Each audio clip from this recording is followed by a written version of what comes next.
أعوذ بالله من الشيطان الرجيم. بسم الله الرحمن الرحيم. قد أفلح المؤمنون الذين هم في صلاتهم خاشعون والذين هم عن اللغو معرضون والذين هم للزكاة فاعلون والذين هم لفروجهم حافظون إلا على أزواجهم أو ما ملكت أيمانهم فإنهم غير ملومين فمن ابتغى وراء ذلك فأولئك هم العادون والذين هم لأماناتهم وعهدهم راعون والذين هم على صلاتهم يحافظون أولئك هم الوارثون الذين يرثون الفردوس هم فيها خالدون. ولقد خلقنا الإنسان من سلالة من طين ثم جعلناه نطفة في قرار مكين ثم خلقنا النطفة علقة فخلقنا العلقة مضغة فخلقنا المضغة عظاما فكسونا العظام لحما ثم أنشأناه خلقا آخر فتبارك الله أحسن الخالقين. ثم إنكم بعد ذلك لميتون ثم إنكم يوم القيامة تبعثون. صدق اللہ العظیم.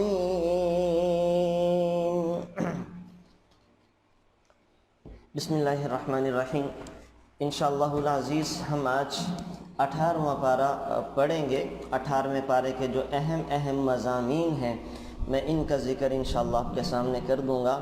پہلے ایک اوورال جو ریویو ہے سارے پارے کا خلاصہ ہے وہ میں آپ کو ذکر کر دیتا ہوں. اس سارے پارے کا خلاصہ ذکر کرنے کے بعد انشاءاللہ العزیز جو اہم چیزیں ہیں ہمارے متعلق وہ میں ذکر کر دوں گا.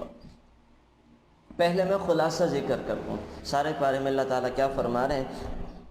سورۃ المؤمنون سے یہ پارہ شروع ہوتا ہے اور سورہ مؤمنون کی ابتدائی آیات ہی میں اللہ تعالیٰ نے ایمان والوں کی صفات بتائی ہیں. ایمان والوں کی صفات بتائی ہیں کہ ایمان والوں میں کیا کیا خوبیاں ہونی چاہیے, ایمان والے اخلاق کیسے ہونے چاہیے. تو ان صفات کی وجہ سے, ایمان والوں کی خوبیوں کی وجہ سے اللہ تعالیٰ نے اس سورت کا نام ہی سورۃ المؤمنون رکھ دیا. سورۃ المؤمنون کہ اس سورت میں ایمان والوں کی خوبیاں, ایمان والوں کی صفات بیان کی گئی ہیں. اس وجہ سے اس کا نام ہی سورۃ المؤمنون رکھا گیا. سورۃ المؤمنون کے شروع میں جنت الفردوس کے مستحقین کی صفات ہیں کہ وہ کون سے خوش نصیب ہوں گے جو جنت الفردوس میں جائیں گے اور جنت الفردوس میں جانے کا ٹکٹ کیا چیزیں ہیں. تو اللہ تعالیٰ نے یہاں پر 7 خوبیاں 7 صفات ذکر کی ہیں ان لوگوں کی جو جنت الفردوس کے مستحقین ہیں. جنت الفردوس والوں کی 7 خوبیاں اللہ تعالیٰ ذکر کر رہے ہیں. پہلی کیا ہے؟ سچا ایمان. نمبر 1 سچا ایمان جو ریا اور نفاق سے پاک ہو. نمبر 2 نماز میں خشوع خضوع یعنی اللہ کے سامنے عاجزی اور خوف کے ساتھ کھڑے ہونا. نمبر 3 لغو سے اعراض، ہر وہ کام، ہر وہ بات جس سے نہ دین کا فائدہ ہو نہ دنیا کا فائدہ، اس کو لغو کہا جاتا ہے۔ لغو کام، بیکار کے کام، ہر وہ کام جس میں نہ دین کا فائدہ نہ دنیا کا۔ تو نمبر 3 خوبی جنت الفردوس کی حقداروں کی یہ بتائی ہے کہ وہ لغو باتوں سے اعراض کرتے ہیں۔ نمبر 4 کامل طریقے سے زکوٰۃ کی ادائیگی، یعنی حقوق العباد کا مکمل خیال کرنے والے ہیں، حق اللہ کے ساتھ ساتھ حق اللہ کی ادائیگی کا لحاظ بھی رکھتے ہیں۔ نمبر 5 وہ بے حیائی کے کاموں سے دور رہتے ہیں، اپنے آپ کو بے حیائی اور بدکاری کے کاموں سے بچا کے رکھتے ہیں۔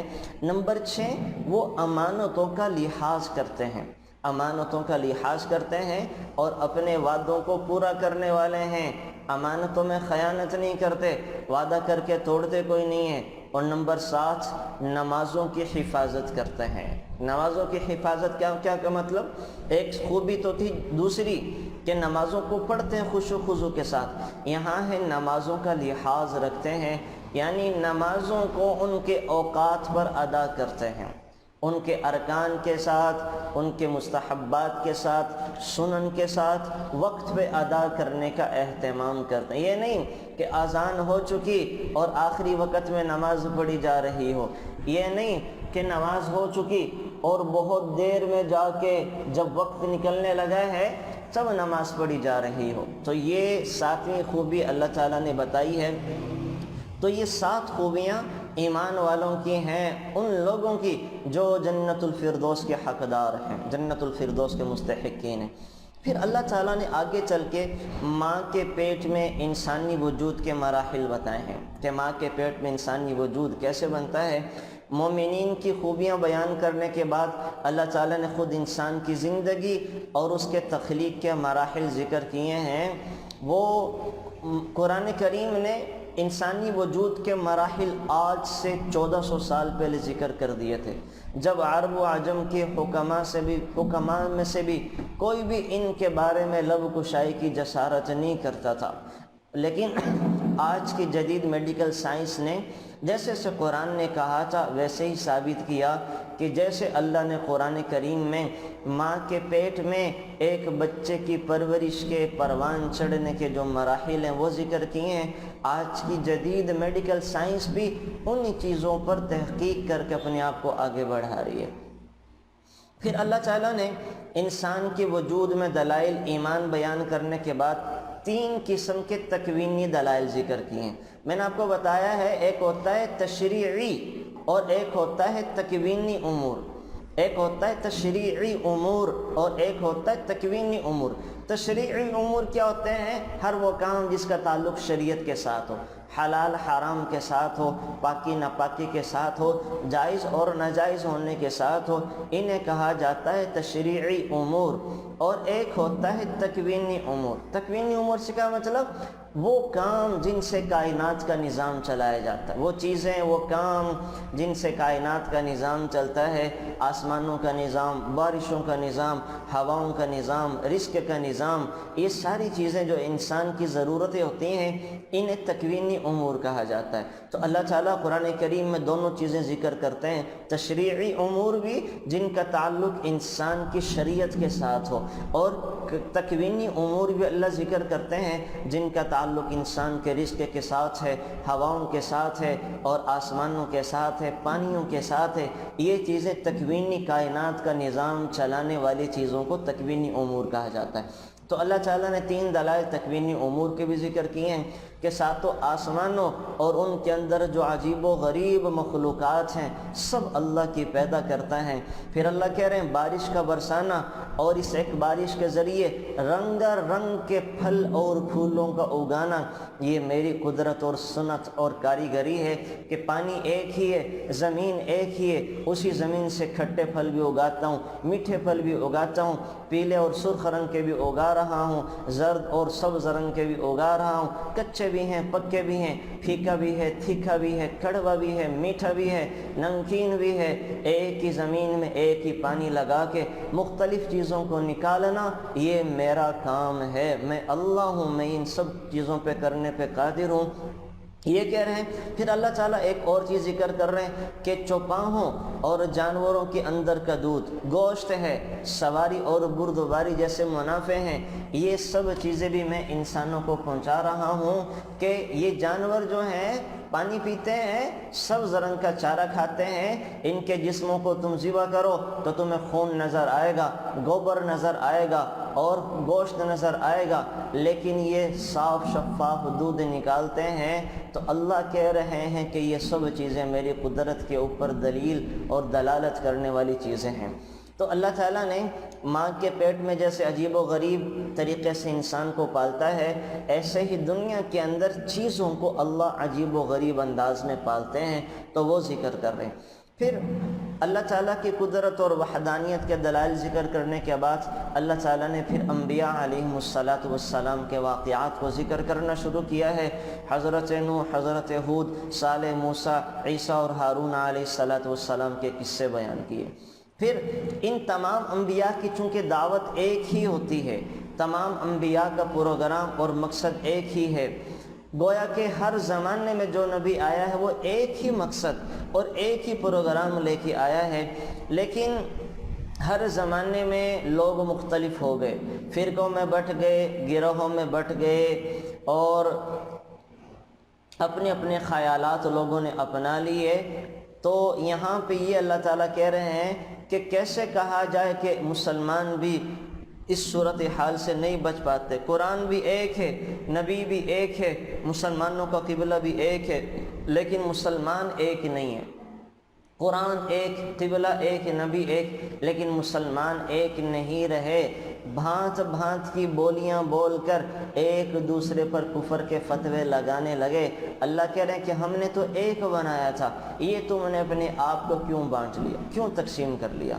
پھر آگے چل کر اللہ تعالیٰ ان اختلافات کے حل کی ایک صورت بتا رہے ہیں، وہ یہ ہے کہ ہر فرقہ کتاب و سنت کے سامنے اپنی گردن کو سر تسلیم خم کر دے، ہر گروہ، ہر طبقہ وہ قرآن و سنت کے سامنے اپنے آپ کو جھکا لے تو اختلافات ختم ہو جائیں گے۔ تو سارے اختلافات کو ختم کرنے کی ایک ہی صورت ہے کہ ہمیں قرآن سمجھنا ہے، نبی کا فرمان سمجھنا ہے۔ جن لوگوں کی دو چیزیں سمجھ میں آ گئی تو اللہ اشارہ کر رہے ہیں کہ ساری دنیا سے اختلافات اور جھگڑا ختم کرنے کے لیے تمہیں قرآن سمجھنا پڑے گا اور محمد صلی اللہ علیہ وسلم کا فرمان سمجھنا پڑے گا۔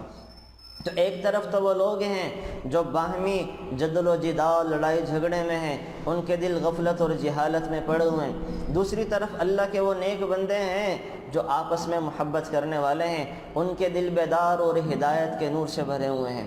ان لوگوں کے اندر 4 ایمانی صفات بتائی ہیں کہ جن کے دل نور ایمانی سے بھرے پڑے ہیں، اللہ کہہ رہے ہیں کہ ان میں 4 خوبیاں ہوتی ہیں۔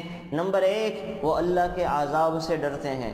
نمبر 2، وہ اللہ تعالیٰ کی تشریعی اور تکوینی آیات پر ایمان رکھتے ہیں۔ نمبر 3، وہ ریا سے بچتے ہیں اور ہر عمل میں اخلاص پیدا کرنے کی کوشش کرتے ہیں۔ نمبر 4، کہ وہ احسان کرنے والے ہیں، انہیں اللہ تعالیٰ نے صفت احسان عطا کی ہے، یعنی نیک اعمال کرنے کے باوجود ڈرتے رہتے ہیں کہ پتہ نہیں اللہ نے ہماری نیکی قبول کی بھی ہوگی کہ نہیں ہوگی۔ وہ کرتے بھی ہیں اور ڈرتے بھی ہیں، وہ کر کر کے ڈرتے رہتے ہیں۔ اور اللہ معاف فرمائے کہ ہم ہیں کہ کرتے بھی نہیں ہیں، ڈرتے بھی نہیں ہیں، اعمال بھی نہیں کرتے اور کہتے بھی ویکھی جائے گی، اللہ خیر کرے گا، دیکھ لیں گے جو ہوگا۔ تو اللہ کہہ رہے ہیں کہ ایمان والے تو وہ ہیں جو صفت احسان کے ساتھ متصف ہوتے ہیں، اعمال کرتے بھی ہیں، ڈرتے بھی ہیں، نمازیں بھی پڑھتے ہیں، خوف بھی لگا رہتا ہے کہ اللہ قبول فرما لے، صدقہ خیرات بھی کرتے ہیں، خوف بھی لگا رہتا ہے اللہ نے قبول فرمایا کہ نہیں فرمایا، پھر قبولیت کے لیے دعائیں کرتے رہتے ہیں۔ تو یہ ایمان والوں کی خوبیاں بتائی۔ اور جو محروم ہیں ان کے بارے میں کیا کہا؟ جو قرآن اور صاحب قرآن کا مذاق اڑاتے ہیں، جو قرآن کریم کا بھی اور قرآن والوں کا بھی مذاق اڑاتے ہیں، یہ اللہ کہہ رہے ہیں کہ یہ محروم ہیں۔ پھر اللہ تعالیٰ نے سرکشی کے 3 بڑے اسباب ذکر کیے کہ انسان مجھ سے باغی کیوں ہوتا ہے، انسان مجھ سے بغاوت کیوں کرتا ہے، یہ سرکش گھوڑے کی طرح یہ کیوں دور چلا جاتا ہے اپنے مالک سے۔ اللہ اس کے 3 سبب بتا رہے ہیں۔ ایک کیا ہے کہ وہ عقلوں کو استعمال نہیں کرتے، بلکہ قرآن کریم میں غور و فکر کرنے کے بجائے مذاق اڑانا شروع کرتے ہیں۔ عقلیں دی تھی میں نے اس لیے کہ قرآن کریم میں غور کریں، ریسرچ کریں، تحقیق کریں، اس کو پڑھیں، اس کو سمجھیں، تاکہ پتہ چلے کہ میں نے اپنے قرآن میں کیا کہا ہے۔ تو سرکشی کا ایک بہت بڑا سبب وہ قرآن کریم کو نہ سمجھنا ہے۔ یہ ہم بھی کرتے ہیں، اللہ معاف فرمائے۔ ساری زندگیاں گزر جاتی ہیں، بچپن سے جوانی، جوانی سے بڑھاپے تک کا سفر، لیکن کبھی قرآن کریم کو سمجھنے کی کوشش نہیں کرتے۔ زیادہ سے زیادہ رمضان میں دورہ کر لیا، وہ دورہ بھی برکت والا ہوتا ہے کہ قرآن کریم کے ظاہری الفاظ پڑھ کے ترجمہ سنتے، اس سے کیا فائدہ ہوتا ہے؟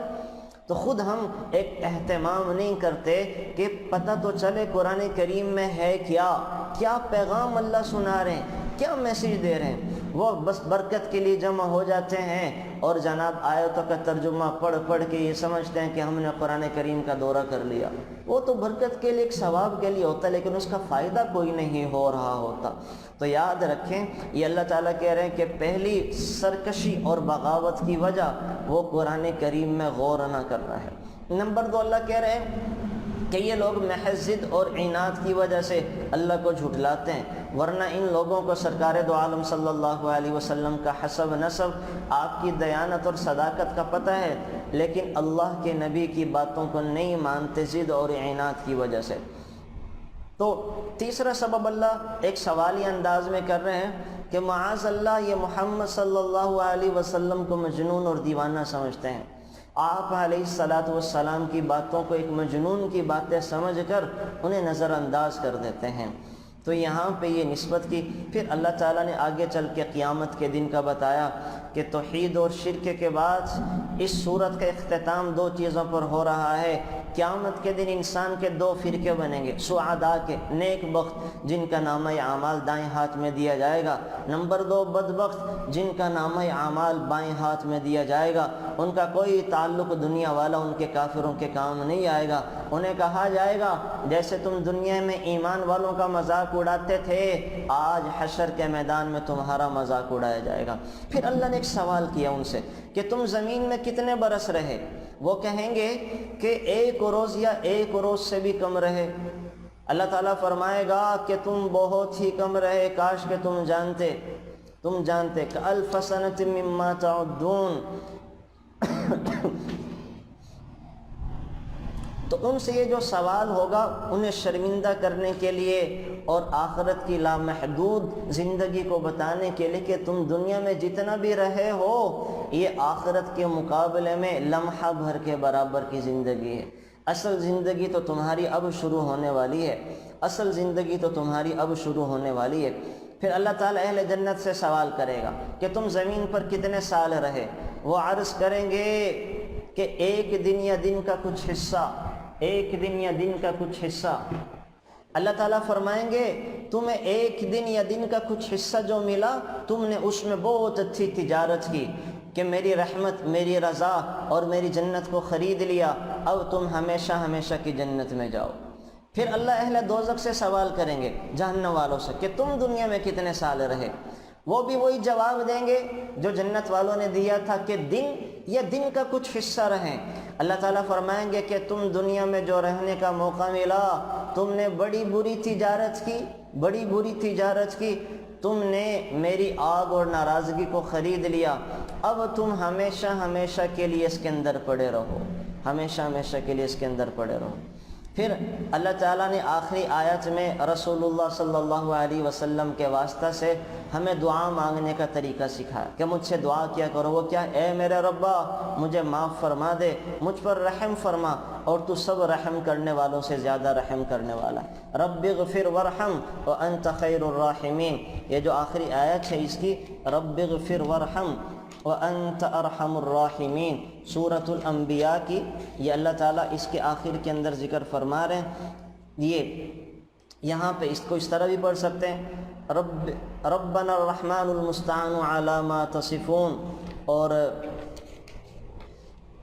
یہ جو وقل رب اغفر ورحم وانت خیر الراحمین، اے نبی جی آپ لوگوں سے کہہ دیجئے کہ مجھ سے دعا اس طرح کیا کریں، معافی اور استغفار اس طرح کیا کریں، رب اغفر ورحم وانت خیر الراحم۔ یہ بھی توبہ کے ایک الفاظ ہیں ان کو بھی یاد کر لینا چاہیے جو اللہ تعالیٰ سورۃ المؤمنون کے آخر میں ذکر کر رہے ہیں کہ رب اغفر وارحم وانت خیر الراحمین، چلتے پھرتے ان کو بھی پڑھ لینا چاہیے انسان کو، یہ بھی اللہ تعالیٰ نے ہمیں دعا کے طریقے سکھائے ہیں۔ پھر اللہ تعالیٰ نے سورۃ النور اتاری ہے، 18ویں پارے میں سورۃ النور ہے۔ اس صورت کے اندر بہت سارے احکامات ایسے ہیں جو انسان کی عفت و عصمت سے تعلق رکھتے ہیں، جن کے ساتھ اس کی عزت نفس، اس کی ناموس، اس کی عفت و عصمت کی حفاظت ہوتی ہے۔ بہت سارے احکامات ایسے ہیں، اسی لیے صورتوں کو عورتوں کو سکھانے کا حکم دیا۔ حضرت مجاہد رحمۃ اللہ علیہ فرمایا کرتے تھے کہ رسول اللہ صلی اللہ علیہ وسلم نے ارشاد فرمایا، اپنے مردوں کو سورۃ المائدہ اور عورتوں کو سورۃ النساء سکھاؤ، اپنے مردوں کو سورۃ المائدہ اور عورتوں کو سورۃ النساء سکھاؤ۔ حضرت عائشہ رضی اللہ تعالی عنہ یہ سورت خود خواتین کو سکھلایا کرتی تھیں۔ ظاہر ہے حضرت عائشہ تو ایک استاد ہیں، امت کی ماں ہیں، تو خود حضرت عائشہ رضی اللہ تعالی عنہ ہر عورت کو یہ سورۃ النساء سکھایا کرتی تھیں۔ تو سورۃ النساء جو ہے یہ بڑی اہم ہے، اس کے مضامین کو سمجھنا پڑھنا بڑا ضروری ہے۔ کچھ چیزیں تو انشاءاللہ میں آپ کے سامنے ذکر کر دوں گا، اور ساری چیزیں تو ظاہر ذکر نہیں ہو سکتی، تو بہت ساری چیزیں آپ خود اپنے مطالعہ میں لے کر آئیں، اپنے مطالعہ میں اس کو لے کر آئیں، تفسیر میں جا کے اس کو ڈیٹیل کے ساتھ پڑھیں، تاکہ سورۃ النور کے احکامات جو ہیں وہ ہمیں پتہ چل جائیں۔ تو یہاں پہ میں موٹی موٹی چیزیں ذکر کر دیتا ہوں کہ سورۃ النور میں اللہ تعالیٰ کیا ذکر کر رہے ہیں، پھر انشاءاللہ جو میں نے آپ کو خلاصہ بتایا ہے، ان میں سے جو باتیں ڈیٹیل کے ساتھ بتانے والی ہیں وہ میں آپ کو تفصیل کے ساتھ ذکر کر دوں گا۔ اللہ تعالیٰ نے یہاں پہ زنا کی سزا اور زانیوں کے احکام بیان کیے ہیں۔ دو قسم کے لوگ ہوتے ہیں، زنا کرنے والے شادی شدہ بھی اور بغیر شادی شدہ بھی۔ تو اللہ تعالیٰ ذکر فرما رہے اگر بدکاری کرنے والے وہ غیر شادی شدہ ہیں تو ان کو 100 کوڑے لگائے جائیں گے، اور اگر وہ شادی شدہ ہیں تو ان کا حکم سنگسار کرنے کا ہے، وہ مرد ہو یا عورت ہو، پتھر مار مار کے انہیں ہلاک کیا جائے گا، پتھر مار مار کے انہیں ہلاک کیا جائے گا۔ تو دو حکم تو شروع آیت میں یہ بتا دیے کہ بدکاری کرنے والے شادی شدہ ہوں تو انہیں کوڑے لگائے جائیں گے، وہ شادی شدہ ہوں تو سنگسار کیا جائے گا، اور شادی شدہ نہ ہو تو انہیں کوڑے لگائے جائیں گے۔ لیکن یہ ہوتا ہے کام اسلامی حکومت کا۔ یہ جتنی بھی سزائیں ہیں، چور کی سزا ہاتھ کا کاٹ دینا ہے، ڈاکو کی سزا ایک ہاتھ اور الٹی طرف کی ٹانگ کا کاٹ دینا، دایاں بازو اور بائیں ٹانگ کو کاٹ دینا ہے، اور تہمت کی سزائیں، لعان کی سزائیں، یہ ساری کی ساری سزائیں اور ان کا نفاذ یہ اسلامی حکومت کے ذمہ ہے۔ عام آدمی کے بس کی بات نہیں ہے کہ کوئی خدا نخواستہ خود سے کوئی اپنی حکومت بنا کے یا اپنا نظام چلا کے یا اپنا جرگہ لگا کے ان سزاؤں کو دینا شروع کر دے۔ یہ کام اسلامی گورنمنٹ کا ہوتا ہے۔ اب چونکہ ہمارے ہاں قرآن بھی ہے، اللہ کے نبی کا فرمان بھی ہے، لیکن اسلامی نظام نہیں ہے۔ ہمارے ہاں تو اس جرمن لا اور یورپین لا اور قانون چلتا آ رہا ہے، نظام ان کا ہے، دین اور قرآن ہمارے ہاں اللہ کا ہے، لیکن نظام ان کا ہے۔ ہمارے ہاں تو سود بھی حرام ہے، ہمارے ہاں تو شراب حلال ہونے کے سرٹیفکیٹ بھی دیے جاتے ہیں، انہیں بھی لائسنس دیے جاتے ہیں، اور اللہ معاف فرمائے بہت ساری جو چیزیں حرام اور ناجائز تھی ان کو لوگوں نے حلال کر دیا۔ تو یہ باتیں اسلامی نظام کی ہیں۔ سعودیہ میں ایسے ہوتا ہے، وہاں پہ اسلامی نظام ہے، وہاں پہ شرعی سزائیں دی جاتی ہیں، شرعی سزاؤں کا نفاذ بھی ہوتا ہے۔ تو دیکھ لیں وہاں پہ دکانیں کھلی ہیں لیکن کوئی چوری نہیں کرتا، کوئی چوری کرنے کے لیے بڑے پاپڑ بیلنے پڑتے ہیں۔ میں نے شاید پہلے یہ بتایا تھا کہ میرے پاس ایک لڑکے کا فون آیا، ڈرتے ڈرتے فون پہ بات کر رہا ہے کہ مفتی صاحب مجھے کسی کا والیٹ مل گیا، اس میں اس کے ID کارڈ وغیرہ ہیں، میں کیسے پہنچاؤں؟ اس کے پوچھنے کا مقصد یہ تھا کہ اگر مجھے کیمرے کی آنکھ نے بھی دیکھ لیا میری خیر نہیں، ہاتھ کاٹ دیا جائے گا۔ تو میں نے کہا بھائی جان کسی گھر کے اندر پھینک دو چپکے سے، جہاں تمہیں پتہ نہ چلے، وہ گھر والے یہ ID کارڈ وغیرہ اس کے جو ڈاکومنٹس ہیں اس کے مالک تک پہنچا دیں گے تو تمہاری حفاظت ہو جائے گی۔ تو اتنا خوف وہاں لوگوں کے دلوں میں ہے کہ اگر ہم نے کوئی خلاف شریعت کام کیا ہمیں سزا دی جائے گی۔ تو وہاں امن ہے، انصاف ہے، ظلم زیادتی کے اندر بہت کمیاں ہیں، لوگ دکاندار گھر والے بیچارے ڈرتے نہیں ہیں کہ ہم اگر پیسے نکالیں دکان کھلی چھوڑ کے کہیں چلے جائیں تو کوئی ہمارا نقصان کر دے گا۔ اللہ ہم سب کو بار بار حرمین شریفین کی حاضری نصیب فرمائیں۔ آپ حرم کے سامنے دیکھیں، مدینہ منورہ میں دیکھیں، گولڈ کی مارکیٹ نماز کے وقت میں پوری کی پوری کھلی رہتی ہے، اور لوگ جو ہیں وہ نماز پڑھنے کے لیے چلے جاتے ہیں، کوئی وہاں دیکھنے والا پوچھنے والا نہیں ہوتا۔ کیوں؟ اسلامی نظام اسلامی سزاؤں کا نفاذ ہے۔ اللہ تعالیٰ خود کہہ رہے ہیں وَلَكُمْ فِي الْقِصَاصِ حَيَاةٌ، لوگوں میں نے تمہیں قصاص میں زندگی کا سامان رکھا ہے۔ جب ایک آدمی کو کوڑے لگائے جائیں گے نا تو باقی اس کو دیکھ کر وہ گناہ کرنے کی جسارت نہیں کریں گے۔ جب کسی ایک کو سولی پہ لٹکایا جائے گا نا ڈاکو کو، تو باقی ڈاکو یہ منظر دیکھ کر کبھی بھی ڈاکہ ڈالنے کی جرت نہیں کریں گے۔ جب بدکاری کے نتیجے میں مرد و عورت کو سنگسار کیا جائے گا تو پھر کوئی اس گناہ کی طرف نہیں آئے گا۔ جب تہمت لگانے والوں کو وہ 80 کوڑے لگائے جائیں گے نا تو پھر کوئی کسی دوسرے کے اوپر تہمت نہیں لگائے گا۔ لیکن یہ سزائیں تو میں نے عرض کیا اسلامی نظام اسلامی شریعت کے تحت ہو سکتی ہیں، ہمارے ہاں تو اللہ معاف فرمائے یہ کہاں یہ چیزیں رہیں۔ تو بہرحال ان چیزوں کو ہمیں پتہ تو ہونا چاہیے، اللہ سے دعا بھی کرنی چاہیے کہ اللہ کرے ہمارے دیش میں بھی اسلامی نظام آئے، شریعت کا نفاذ ہو اور لوگ شریعت کے مطابق اپنے آپ کو چلانے کی کوشش کریں۔ تو یہاں پہ ایک حکم تو یہ ذکر کیا گیا، میں نے عرض کر دیا۔ دوسرا حکم حد قذف کا ہے، حد قذف کا، یعنی اگر کوئی شخص عاقل ہو بالغ ہو وہ پاک دامن مرد یا عورت پر بدکاری کی تہمت لگائے، کسی نے تہمت لگا دی، کوئی تیسرا شخص کھڑا ہوا کسی عورت پر کسی مرد پر تہمت لگا دی، بدکاری کی، لوگوں کو بچایا، اگر وہ اس کو ثابت نہیں کر سکے تو شریعت کہتی ہے ثابت نہ کرنے کی صورت میں 80 کوڑے لگائے جائیں گے۔ کہ تم نے ایک ایمان والے پر تہمت لگا دی، ایک ایمان والی عورت کو تہمت لگا کے اس کو بدنام کرنے کی کوشش کی، اگر تم 4 گواہوں کے ذریعے ثابت نہیں کر پا رہے تو تمہیں 80 کوڑوں کی سزا دی جائے گی۔ اتنی پردہ پوشی اسلام نے کی ہے کہ اگر ایک گواہ ہے 2 ہے تب بھی ان کا اعتبار نہیں ہوگا، 2-3 لوگوں نے دیکھ لیا تب بھی اعتبار شریعت نہیں کر رہی کہ یہ اللہ کا بندہ ہے، یہ اللہ کی بندی ہے، اسے زندگی کے اندر جینا ہے، اس نے دنیا کے اندر رہ کر اللہ نبی کو راضی کرنا ہے، تو اگر اس کے اوپر تہمت لگ گئی اس کے لیے زندگی میں گزارا بڑا مشکل ہو جائے گا۔ تو شریعت نے ہر وہ رستہ بند کر دیا جس سے کسی کو بے عزت اور ذلیل کرنے کا رستہ کھلتا ہو۔ شریعت نے اتنی سختی، اتنی وہ کہ اگر کہ تہمت لگا کسی کو ثبوت دینا ہے تو 4 گواہ پیش کرنے پڑیں گے، گواہ نہیں پیش کر پایا 3 ہیں تو 3 گواہوں کا بھی اعتبار نہیں ہوگا، تب بھی تہمت لگانے والے پر کوڑے برسائے جائیں گے تاکہ معاشرے کے اندر امن رہے۔ تو شریعت امن کے نفاذ کے لیے اتنی سخت سخت سزائیں جاری کرتی ہے۔ تو تیسرا حکم جو سورۃ النور کے اندر بتایا گیا ہے وہ تہمت لگانے والوں کو سزا دینے کا حکم جاری کیا گیا ہے۔ چوتھا حکم لعان کا، میں انشاءاللہ اس میں ذرا ڈیٹیل سے بات کروں گا جب ہم اس کی میں آپ تفصیل بتانے کی طرف آؤں گا، اشارہ بھی تو میں کر رہا ہوں تاکہ یہ ہمارا سارے پارے کے اندر ہے کیا تو ایک اوور ویو ہو جائے۔ چوتھا حکم لعان کا ہے۔ لعان کسے کہتے ہیں؟ کہ شوہر بیوی کے اوپر وہ بدکاری کی تہمت لگا دے اور شوہر کے پاس 4 گواہ نہ ہوں، شوہر بیوی پر بدکاری کی تہمت لگا دے اور شوہر کے پاس ثابت کرنے کے لیے گواہ نہ ہو تو کیا ہوگا؟ دونوں ایک دوسرے پر لعن طعن کریں گے، عورتیں مرد کے اوپر لعنت بھیجے گی، مرد عورت کے اوپر لعنت بھیجے گا اور کہے گا کہ جو جھوٹا ہے اس پر اللہ کی طرف سے لعنت اور پھٹکار ہو۔ اس کے بعد دونوں میں جدائی ڈال دی جائے گی، میاں بیوی کو دونوں کو الگ کر دیا جائے گا اور دونوں میں جدائی اور تفریق ڈال دی جائے گی۔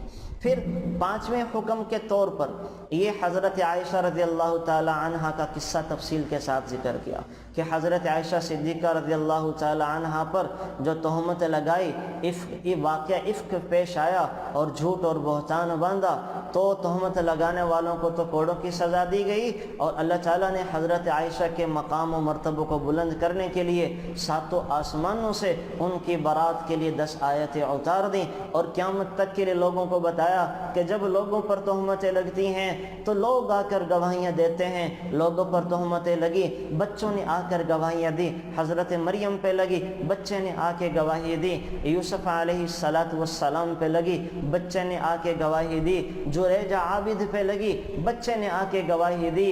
لیکن جب تہمت لگی میرے نبی کی حرمت پر، میرے نبی کی عزت حضرت عائشہ صدیقہ پر، تو مجھے کسی کی گواہی نہیں چاہیے. میں اللہ خود اپنی نبی کی بیوی کی حق میں گواہی دینے کو آ رہا ہوں. اللہ نے خود گواہی دی، اللہ خود گواہی دینے کو آ گئے. تو بہرحال یہاں پہ حضرت عائشہ کا واقعہ ذکر ہوا. چھٹا حکم جو یہاں پہ ہے وہ گھر میں داخل ہونے کی اجازت اور آداب کے بارے میں ہے. فرمایا گیا کہ کسی کے گھر میں بلا اجازت داخل نہ ہوا کرو. مستحب یہ ہے کہ اجازت سے پہلے سلام لو اور اجازت لو کہ میں آپ کے گھر میں آ جاؤں. تو اجازت کے گھر میں داخل ہونے کے احکامات، اجازت کے احکامات کا اللہ تعالیٰ نے ذکر کیا ہے. پھر ساتواں حکم ایمان والے مردوں کو اور عورتوں سے کہا جا رہا ہے کہ اپنی نظروں کو جھکا کے رکھو. عورتوں کو اپنے شوہروں، اپنے والد، اپنے سسر، حقیقی بیٹوں، بھانجوں، بھتیجوں، اپنی لونڈیوں اور اسی طرح سے جو ان کے محرم مرد ہیں ان کے علاوہ کے سامنے زیب و زینت کے ظاہر کرنے سے منع کر دیا گیا کہ اپنے خونی رشتہ داروں کے ساتھ جن کے ساتھ تمہارا نکاح نہیں ہو سکتا ان کے سامنے تو زیب و زینت کے اظہار کی اجازت ہے. ان کے علاوہ نامحرم مردوں کے ساتھ جن کے ساتھ تمہارا نکاح ہو سکتا ہے ان کے سامنے زیب و زینت کے اظہار کی اجازت نہیں ہے. تو یہ حکم یہاں پہ یہ دیا. پھر میاں بیوی کے حقوق بچائے کہ انسان جو ہے نکاح کی ترغیب دی. اصل میں یہ جو پہلے 6 آیتیں ذکر ہوئیں یہ سارے احکام کہ شادی شدہ مرد، شادی شدہ عورتیں یا غیر شادی شدہ بدکاری کریں اور پھر تہمتیں، یہ سارے جو چیزیں احکام تھے اصل میں شریعت وہ بدکاری کا رستہ بند کرنا چاہتی ہے. وہ کسی طور پہ بدکاری کو برداشت نہیں کرتی اور بدکاری کے سد باب کے لیے شریعت نے نکاح کو آسان کرنے کا، نکاح کو رواج دینے کی ترغیب دی ہے. اسلام نے تو نکاح کو بہت آسان کیا. بہت ساری روایتیں آئیں گی، میں ذکر کروں گا کہ اللہ تعالیٰ آپ علیہ السلام فرما رہے ہیں کہ جو بغیر نکاح کے میرے ہاں آ گیا، بغیر نکاح کے اللہ کے ہاں چلا گیا، وہ کمینہ ہے، کمینہ. بڑی سخت قسم کی ڈانٹ رسول اللہ صلی اللہ علیہ وسلم اس کے اوپر پلا رہے ہیں. اور ہمارے ہاں تو اللہ معاف فرمائے بدکاری عام ہوتی جا رہی ہے، نکاح مشکل ہوتا جا رہا ہے. جتنا نکاح مشکل کریں گے اتنی بے حیائی عام ہوگی. ہمارے بچے بچیاں نہ دین کے کام کے نہ دنیا کے کام کے رہ جاتے، کسی کام کے نہیں رہ جاتے. آئے روز میرے پاس بے شمار اس قسم کے واقعات آتے ہیں. تو اللہ حفاظت فرمائے. نکاح کو آسان کرنا پڑے گا، نکاح کو رواج دینا پڑے گا. نکاح کے لیے بہت آسانیاں پیدا کہ سستے میں مفت میں ہو جائے، اور بہت آسانیاں یہ جانی بین دونوں خاندان والوں کو کرنی پڑیں گی، تب جا کے معاشرے سے یہ برائی ختم ہوگی. ورنہ اللہ معاف فرمائے جہیز کی لعنت نے، پیسوں کی لعنت نے، اور یہ ریاکاری والے ولیموں کی کہ جناب ہمیں ولیمہ بھی کرنا ہے. میرے پاس ایک لڑکی آئی کہ میرا نکاح ہوا ہے، رخصت نہیں ہو رہی، کہ لڑکے والے کہتے ہیں کہ ہم تو 300 باراتی لے کر آئیں گے، کھانا کھلانا ہے. اب 2 لاکھ روپے کا کھانا کہاں سے کھلائیں؟ ہمیں تو گھر میں کھانے کو نہیں ہے، 2 لاکھ کا کھانا کہاں سے کھلائیں؟ تو یہ کتنے بغیرت اور بے حیا بے شرم قسم کے لوگ ہوتے ہیں جو بیٹیوں والے سے بیٹی بھی لے رہے ہیں، ان کا جگر گوشہ بھی ان سے لے رہے ہیں اور کہتے ہیں کہ ہمیں کھانا بھی کھلائیں.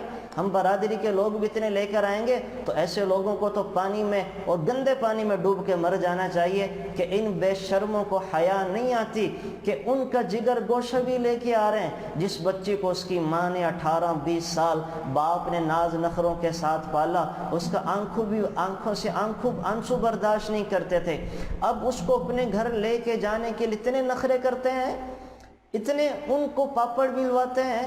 تو ایسے لوگ تو بے شرم بے حیا قسم کے زمین پر یہ لوگ ہیں.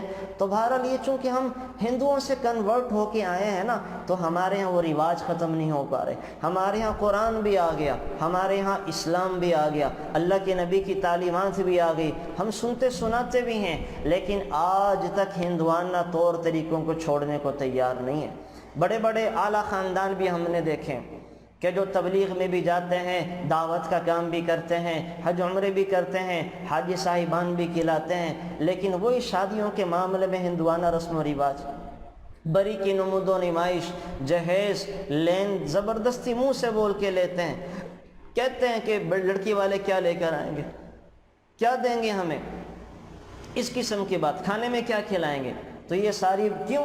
یہ ہندوؤں کے طور طریقے تھے۔ ان کے ہاں شادی ایک ہی دفعہ ہوتی تھی نا، ان کے ہاں شادی ہو گئی، لڑکی جو ہے اگر خدا نہ خواستہ بیوہ ہو گئی تو اس کو ستی کر دیا جاتا، خاوند کے ساتھ جلنا پڑتا تھا، خاوند کے ساتھ نہیں جلتی، ساری زندگی وہ بھلے گناہ کرتی رہے لیکن شادی نہیں کر سکتی، شادی پہ پابندی تھی۔ مرد جو ہے اگر اس کی بیوی مر جاتی تو ساری زندگی بھلے منہ کالا کرتا لیکن دوسرا نکاح نہیں کر سکتا تھا۔ ہمارے ہاں بھی یہ رسم و رواج ہیں۔ اتنا مشکل نکاح کو بنا دیا، اتنا مشکل بنا دیا، لاکھوں روپے بیچارے نکاح پہ لگ جاتے ہیں، حالانکہ رسول اللہ صلی اللہ علیہ وسلم قرآن کریم مہر رکھ کے بھی صحابہ کا نکاح کر رہے ہیں، تھوڑے تھوڑے پیسوں میں بھی نکاح کر رہے ہیں۔ کتنے میں؟ 10 مہر، 10 درہم کی مقدر مہر رکھ کے نکاح کر دیا جا رہا ہے، 4000 روپے میں نکاح ہو جاتا ہے۔ تو اتنے سستوں میں رسول اللہ نے نکاح کیا، اور صحابہ کے ہاں تو عادت مبارکہ تھی نکاح کی۔ 1.25 لاکھ صحابہ میں سے ایک صحابی ایسے ہیں جنہوں نے ایک نکاح کیا، ابو ذر غفاری، باقی ہر صحابی نے بے شمار نکاح کیے۔ یہی وجہ ہے کہ ان کے ہاں بدکاری نہیں تھی، بے حیائی نہیں تھی، آنکھوں میں حیا ہی حیا تھی، اور اللہ کو بھی راضی کرتے تھے، دنیا میں بھی اللہ کا پیغام عام کرنے کے لیے بے شمار کوششیں کرتے تھے۔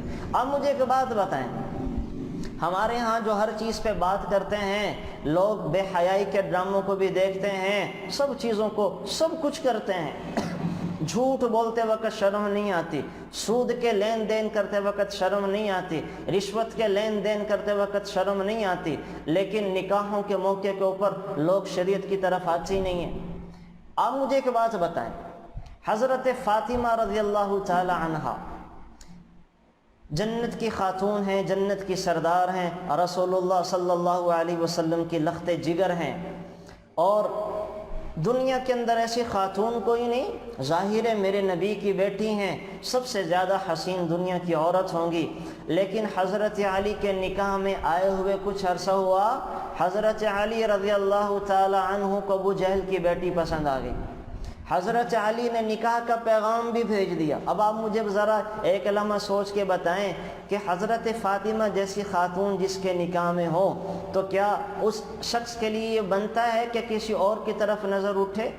لیکن چونکہ ان کے ہاں حیا تھی، ان کے ہاں اللہ تعالیٰ کو راضی کرنے کے لیے یہ چیزیں زیادہ بڑے مسائل نہیں رکھتے تھے، تو حضرت علی کو حضرت فاطمہ کی موجودگی میں عقلی طور پر کسی اور لڑکی کا پسند آنا بنتا کوئی نہیں تھا، لیکن حضرت علی کو ابو جہل کی بیٹی پسند آ گئی، نکاح کا پیغام بھیج دیا۔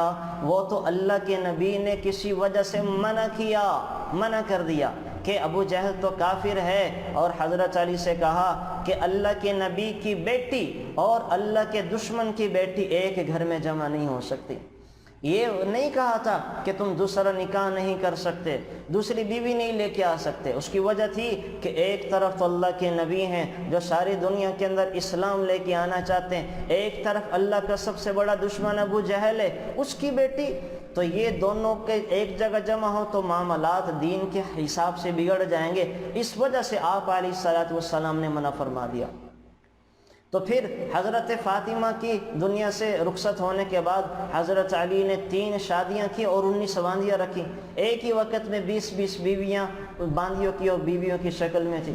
تو ہر صحابی نے بے شمار نکاح کیے، نکاح کا ان کے یہاں رواج تھا، عام تھا، اور اس کی سب سے بڑی وجہ یہ ہوئی کہ تاریخ اسلامی کے اندر بے حیائی کے واقعات نہیں ملتے، ورنہ وہاں پہ شرعی سزائیں تھیں، کوڑے لگائے جاتے تھے۔ اور آپ ساری اسلامی تاریخ، حضرت ابوبکر صدیق کا دور دیکھ لیں، حضرت عمر کا دور دیکھ لیں، حضرت عثمان کا دور دیکھ لیں، حضرت علی کا دور اٹھا کے دیکھ لیں، وہاں بے حیائی کے واقعات کوئی نہیں تھے، اسی وجہ سے کہ نکاح عام تھا، بے حیائی ختم ہوتی چلی گئی۔ تو پھر وہ کیا کرتے تھے؟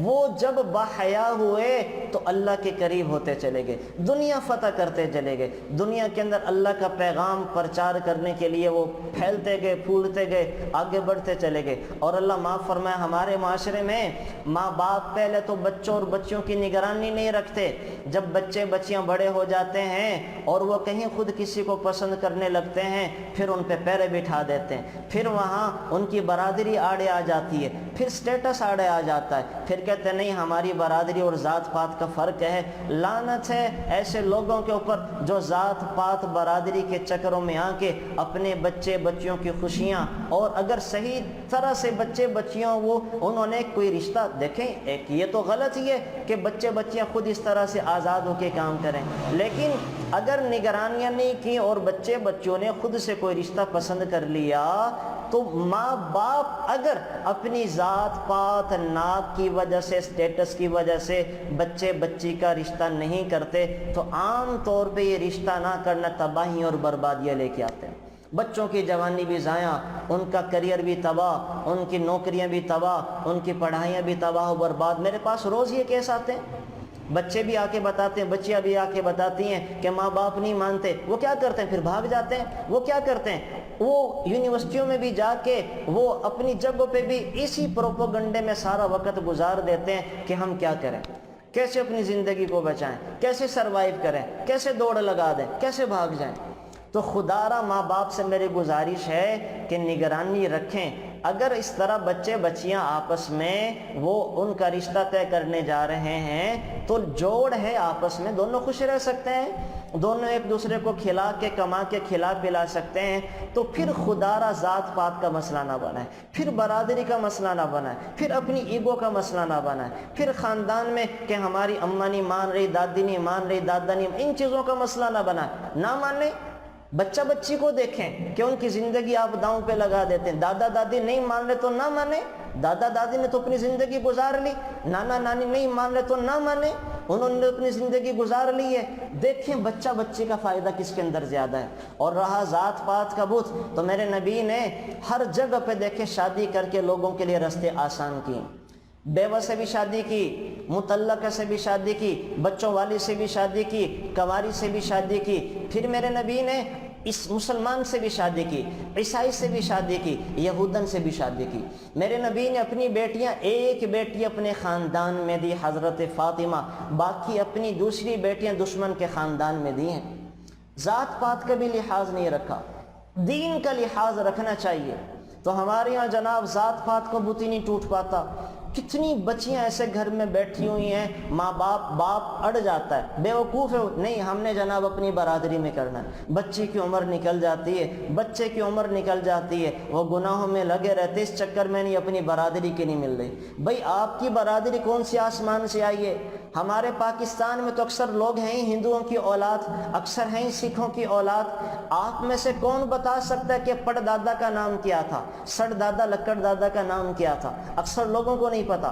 ہم اکثر تو ہندوؤں سے کنورٹ ہو کے مسلمان ہوئے ہیں، اسی لیے ہمارے ہاں ذات پات یہ ہندوانہ رسم ہے، ہندوانہ ایک بت ہے جس سے ہم سچے اچھے مسلمان بن کر بھی توڑنے کو تیار نہیں ہیں۔ باقی رہا کیا گارنٹی ہے کہ آپ اپنی ذات پات میں کرتے رشتے نہیں ٹوٹتے؟ کیا گارنٹی ہے کہ ذات پات میں کر کے اپنی برادری میں کر کے وہ لڑکا آپ کی بیٹی کو ایک ملکہ کی طرح، ایک بیٹی کی طرح بنا کے رکھتا ہے، وہ آپ کی ساس جو ہے وہ بیٹی کو، بہو کو بیٹی کا درجہ دیتی ہے؟ کیا گارنٹی؟ اور کہاں پہ یہ گارنٹی ملتی ہے؟ کہیں پہ بھی نہیں ملتی۔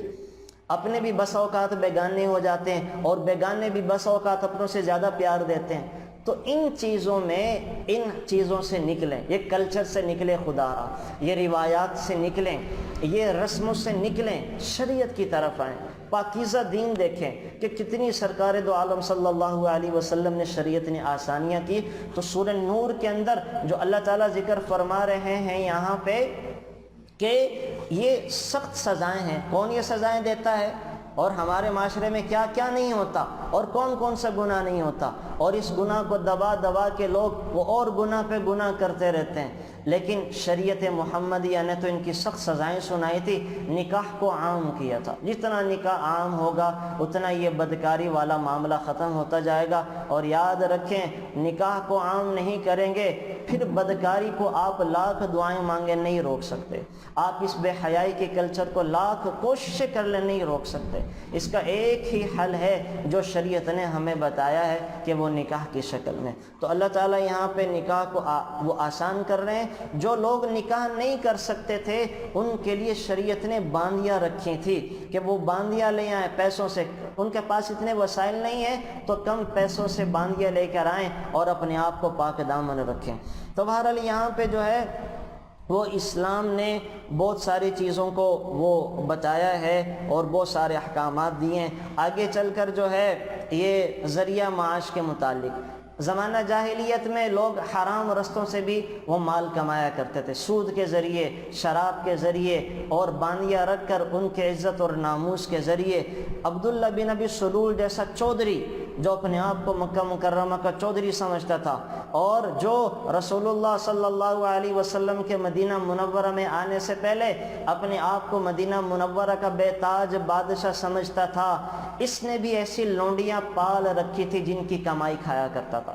تو ایسے بھی لوگ تھے، تو شریعت نے آ کے پھر ان چیزوں کو ختم کیا اور کہا کہ عورتوں کو عزت دی جائے، عورتوں کو تو بیوی کا درجہ، باندی کا درجہ، ماں بہن بیٹی کا درجہ دیا جائے، اور مرد ان کو کما کے کھلائے گا، یہ گھروں میں بیٹھ کے راج کریں، یہ گھروں کی ملکائیں بنیں، یہ گھروں میں ایک ماں کا کردار ادا کریں، یہ اولاد کی تربیت کا کام کریں، یہ اولاد کی اچھی تربیت کر کے اسے اپنی گود سے اچھے اخلاق دیں، عفت اور پاک دامنی دیں، اس کو اسلام کے ہیرو بنائیں، اس کی تربیت کر کے اس کو موسیٰ بن نصیر بنائیں، طارق بن زیاد بنائیں، محمد بن قاسم بنائیں، اورنگزیب عالمگیر بنائیں، اس کو ایسے اسلامی ہیرو بنائیں۔ یہ عورتوں کا کام تھا کہ وہ یہ کام کریں، لیکن بدقسمتی سے عورتوں نے اپنے حصے کے کام کرنا چھوڑ دیے، مردوں کے کام سنبھال لیے۔ عورتوں کا کام تو اولاد کو اولاد بنانا تھا، عورتوں کا کام تو بیٹوں کو ہیرو بنانا تھا، بیٹیوں کو نیک مائیں بننے کی ترغیب دینا تھا،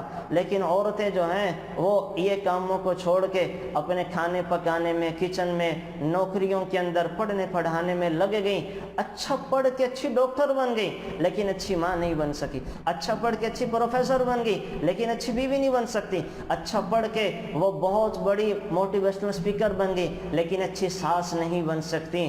تو اسلام نے تو یہ روپ دیے تھے عورتوں کو بننے کے لیے، کرنے کے لیے۔ اچھی ہر عورت اگر یہ کر لے نا کہ میں ایک اچھی بیوی بن جاؤں، ایک اچھی ماں بن جاؤں، بس بات ختم ہے، سارا معاشرہ ہی ٹھیک ہو جائے گا، سارا معاشرہ ٹھیک ہو جائے گا، اولادیں ٹھیک ہو جائیں گی، مرد ٹھیک ہو جائیں گے۔ تو عورتوں کے حصے میں جو کرنے، عورتوں نے کہا کہ ہم مردوں کے کام کریں، ہمارے کام اللہ خود کر دے گا، ایسے نہیں ہوتا۔ اللہ تعالیٰ نے عورتوں کو ان کے حصے کے کرنے کے کام دیے تھے، رزق تو اللہ نے خود لیا ہے۔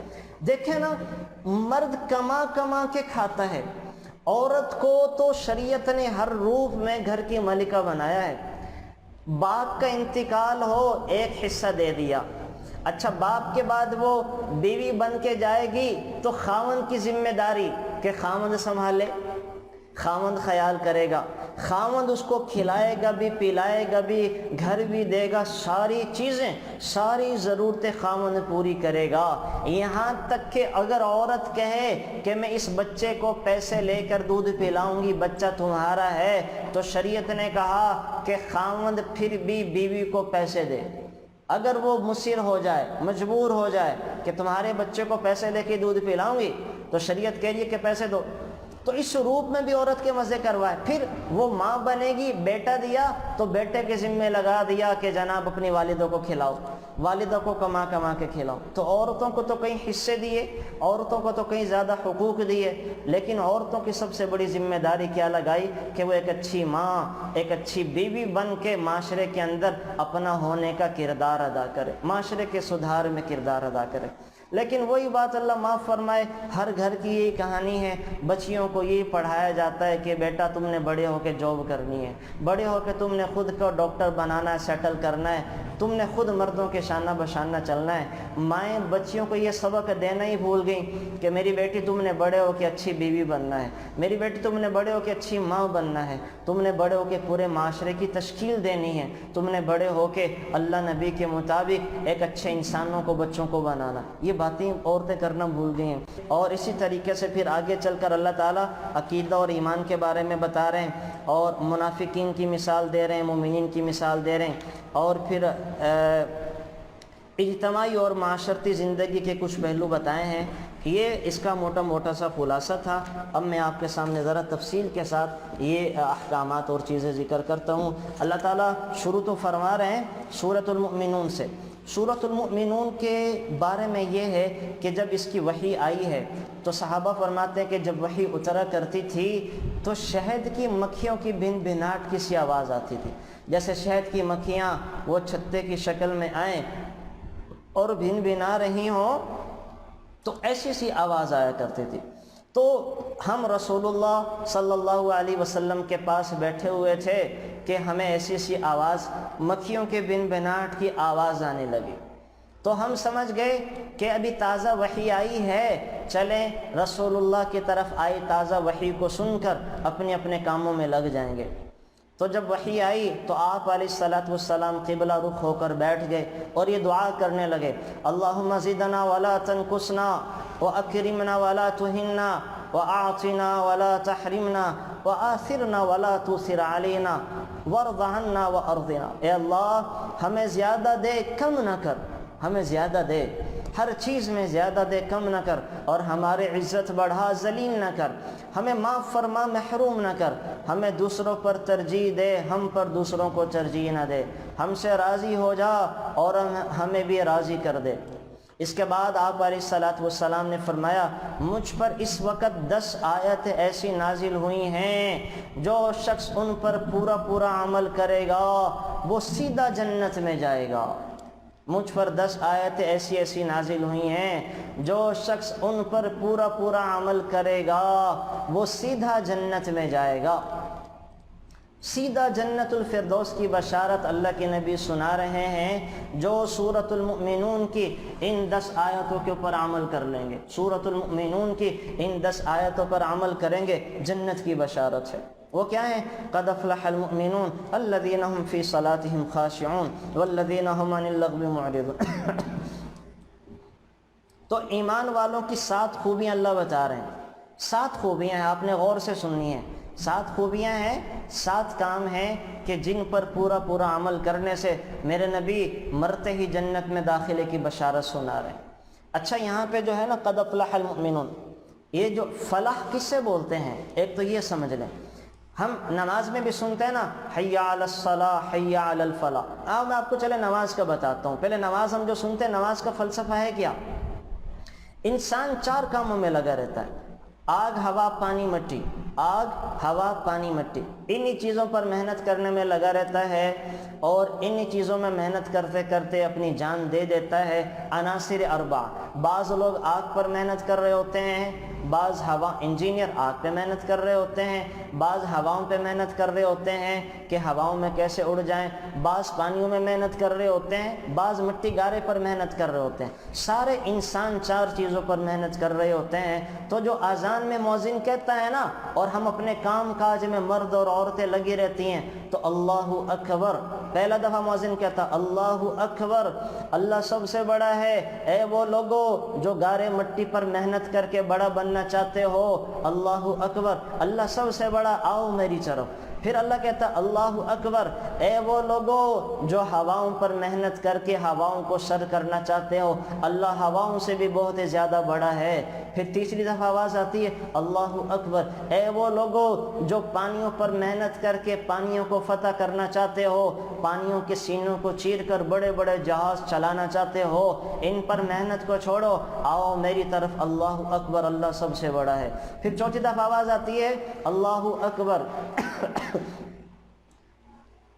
مٹی پر اللہ کہتے ہیں اے وہ لوگو مستریوں مزدوروں انجینئرز کہ تم مٹی پر محنت کر کے بڑا بننا چاہتے ہو، آؤ میری طرف، میں ان سب سے زیادہ بڑا ہوں۔ تو جتنے بھی لوگ ان 4 کاموں میں لگے ہوتے ہیں اللہ کہتے ہیں ان کو چھوڑ کے میری طرف آؤ، نماز کا وقت ہو گیا، پھر اللہ کہتے ہیں اشہد ان لا الہ الا اللہ، اشہد ان لا الہ الا اللہ، میرے سوا کوئی الہ نہیں ہے، آؤ میری طرف، چھوڑو ان چیزوں کو، آؤ میری طرف۔ پھر کہتے ہیں اللہ اشہد ان محمد الرسول اللہ، دیکھو میرے نبی کے طریقوں میں نجات اور کامیابی ہے، اپنے کام کاج کو چھوڑ کر میرے نبی کے طریقوں کی طرف آ جاؤ۔ پھر اللہ کہتا ہے میرے نبی کے طریقوں میں بڑا کیا ہے، حی علی الصلاۃ، آؤ نماز کی طرف، آؤ نماز پڑھو، نماز کا وقت ہو چکا، آؤ نماز کی طرف، نماز کا وقت ہو چکا۔ پھر انسان کے ذہن میں یہ خیال آتا ہے، یا اللہ میں تو آفس میں بیٹھا ہوں، میں اپنے کام کاج کر رہا ہوں، میرے گھر میں تو مہمان آئے ہوئے ہیں، میرے گھر میں تو میری بچی کے رشتہ دار آئے ہوئے ہیں، میرے گھر میں تو میری ہنڈیا چولہے پہ چڑھی ہوئی ہے، اگر میں یہ چھوڑ کر نماز کے لیے آئی، ہنڈیا خراب ہو سکتی ہے، مہمان روٹ سکتے ہیں، گھر والے آئے ہوئے ہیں وہ جا سکتے ہیں، ان کے ساتھ گپ شپ میں کمی آ سکتی ہے۔ آفس والوں کے ذہن میں یا اللہ اگر ہم آفس چھوڑ کر نماز کے لیے آئے تو نقصان ہو سکتا ہے۔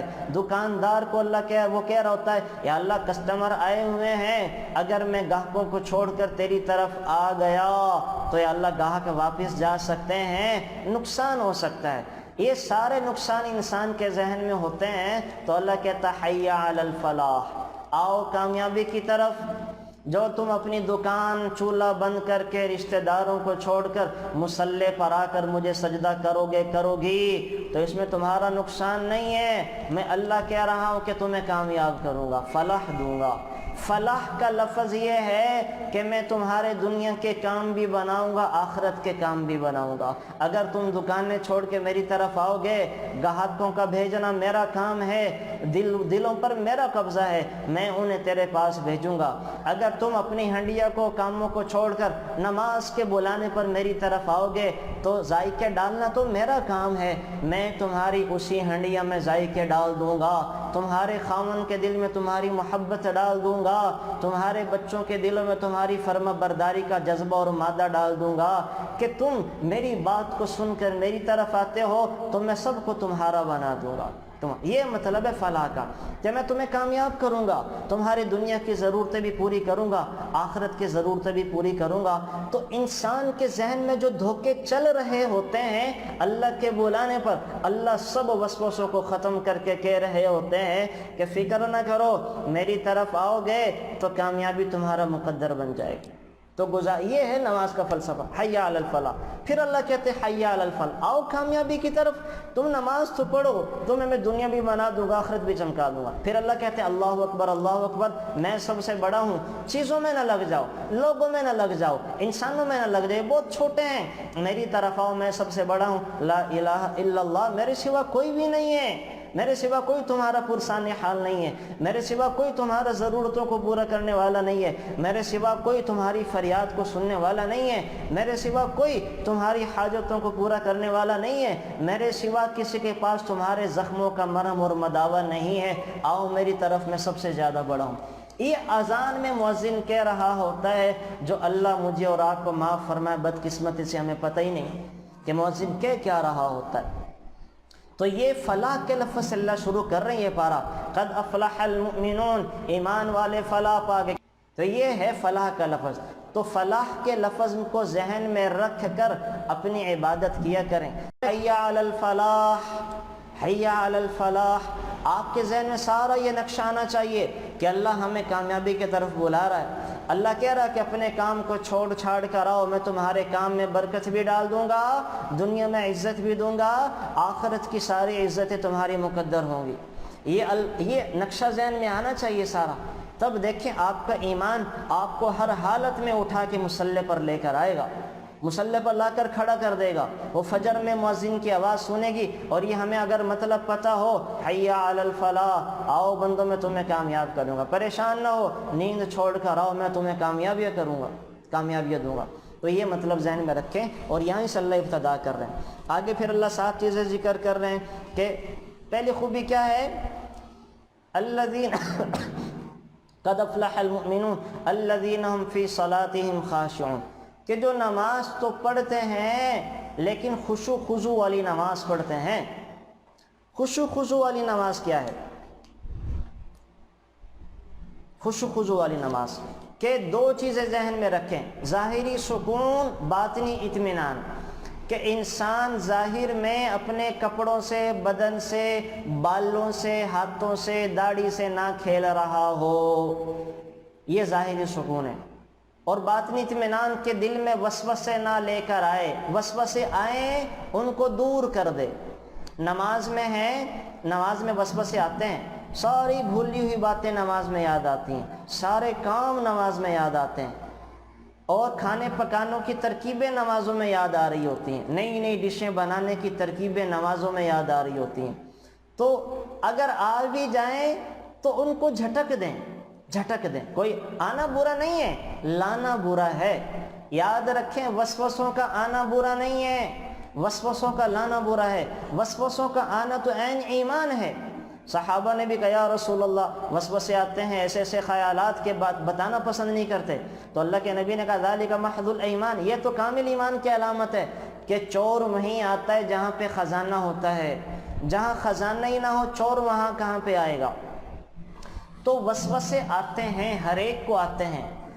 تو ایک ہے وسوسوں کا آنا اور ایک ہے وسوسوں کا لانا، وسوسوں کا لانا۔ وسوسوں کا آنا برا نہیں ہے، وسوسوں کا لانا برا ہے۔ وسوسہ آ گیا، آپ جھٹک دیں، خیال کو وہاں نہ لے کر جائیں۔ کیا کریں؟ الفاظ کی طرف توجہ کریں، معانی کی طرف توجہ کریں۔ یہ سوچیں کہ ہم کس کے سامنے کھڑے ہیں، وسوسوں کو جھٹک دیں تو انشاءاللہ وسوسے ختم ہونا شروع ہو جائیں گے، نماز میں خشوع خضوع پیدا ہو جائے گا۔ دو چیزوں کا نام خشوع خضوع ہے، اور یہ انسان کے اختیار میں ہے، اس کے بس کے اندر ہے۔ کہ دیکھیں ظاہری طور پہ تو اپنے ہاتھوں سے نہ کھیلیں، مکھی مچھر آ جائیں تو بار بار نہ اڑائیں، بار بار کپڑوں سے نہ کھیلیں، اپنے داڑھی کے یا اپنے بالوں سے نہ کھیلیں۔ تو ظاہری سکون تو ہمارے اختیار میں ہے کہ ہم ہاتھوں کا استعمال نہ کریں، نظروں کو دائیں بائیں نہ دوڑائیں۔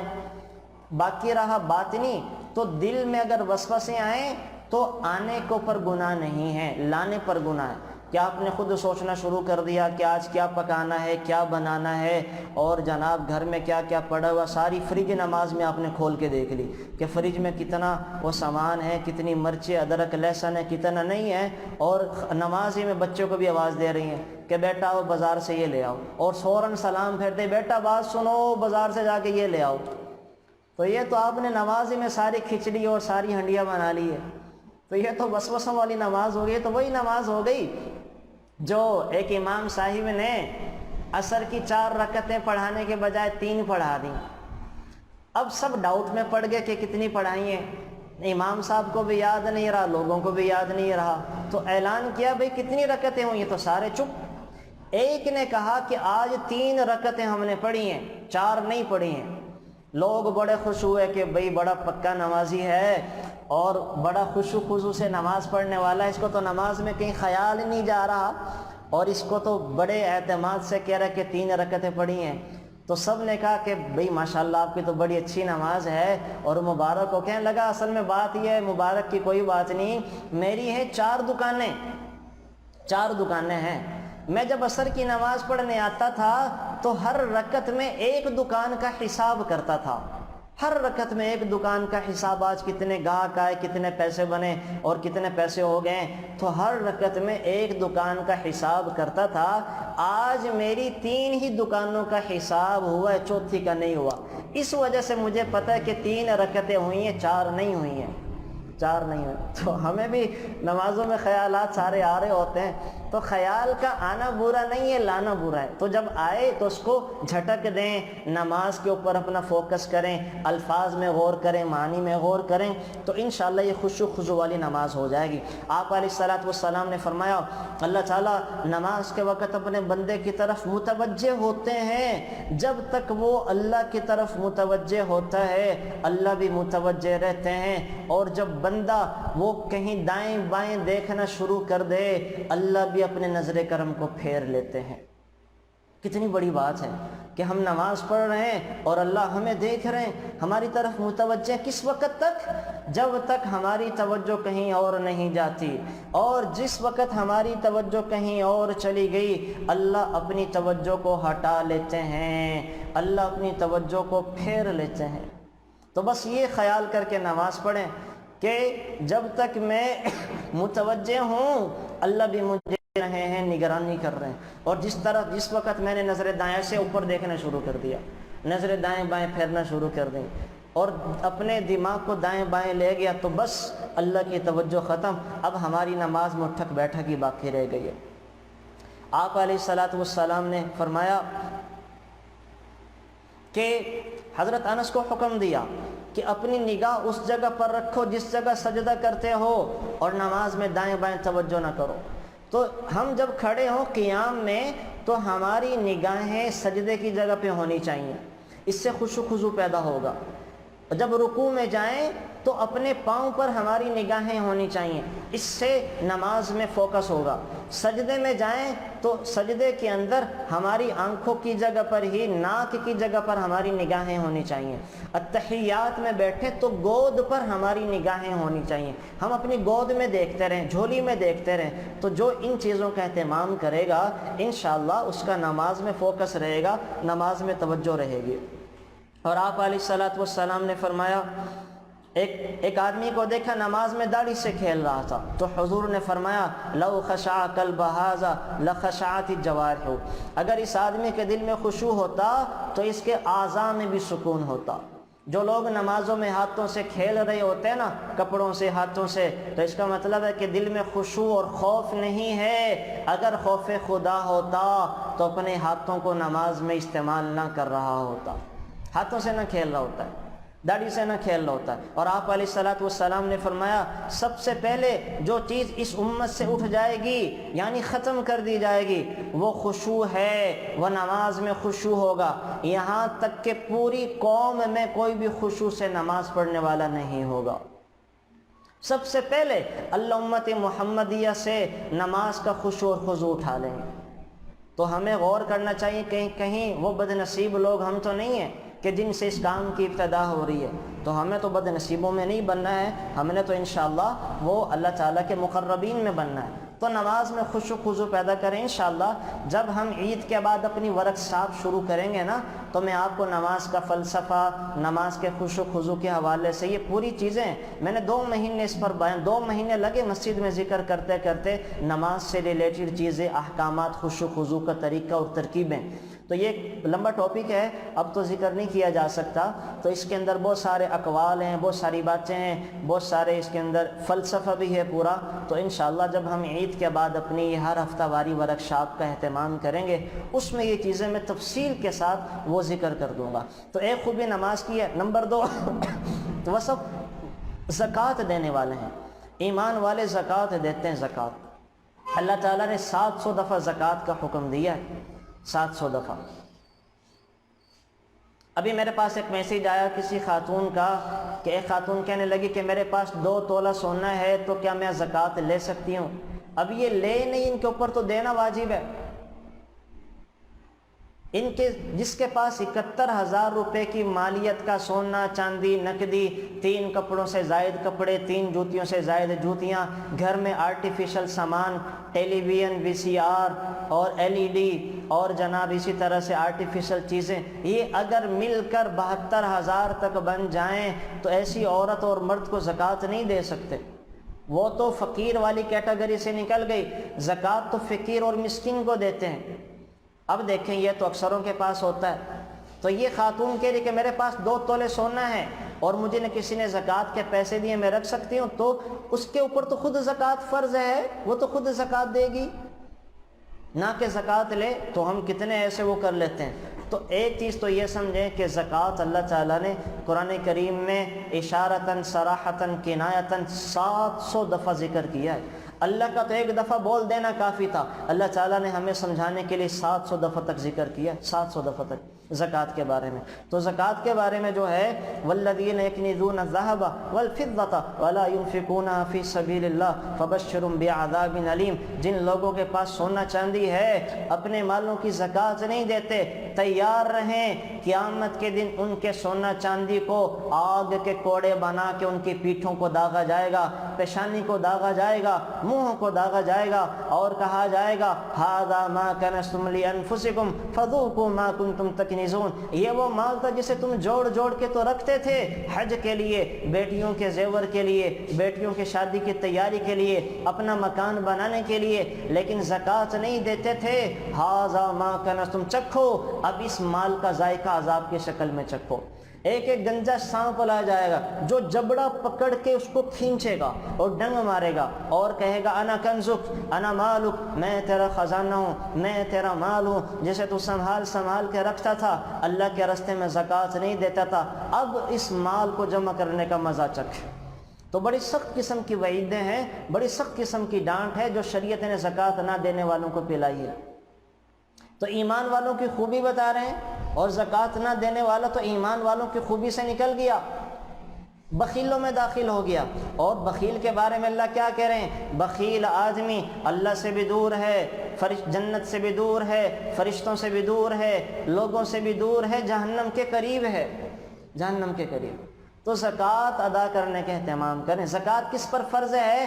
میں آج آپ کو پھر موٹا سا قاعدہ بتا دوں کہ دیکھیں، جس شخص کے پاس یہ پانچ چیزیں ہوں، سونا، چاندی، نقدی، مال تجارت، اور وہ پیسے جو لوگوں سے لینے ہیں، غور سے سمجھ لیں، تھوڑا سا سونا ہے، تھوڑی سی چاندی ہے، تھوڑے سے انویسٹمنٹ کی ہوئی ہے، تھوڑی سا کیش ہے، اور وہ پیسے جو لوگوں سے لینے ہیں، یہ پانچ چیزیں ملا کر اگر کسی کے پاس 52.5 تولہ چاندی کی قیمت کو، جو کہ آج کل 72,000 بنتی ہے، اگر پہنچ جاتے ہیں تو ایسی مرد عورت کے اوپر زکوٰۃ فرض ہے۔ نہیں بنتے تو زکوٰۃ فرض نہیں ہے۔ مثلاً اب اس کی مثال لے لیں، گھر میں ایک بچی ہے، اس کے پاس آدھے تولے کی رنگ ہے، اب آدھے تولے کی رنگ یا آدھے تولے کو اس کے پاس کوئی بھی زیور ہے تو وہ بن گیا 50,000 کا۔ 10,000 کیش میں پڑے ہیں، چاندی کوئی نہیں ہے اس بچی کے پاس۔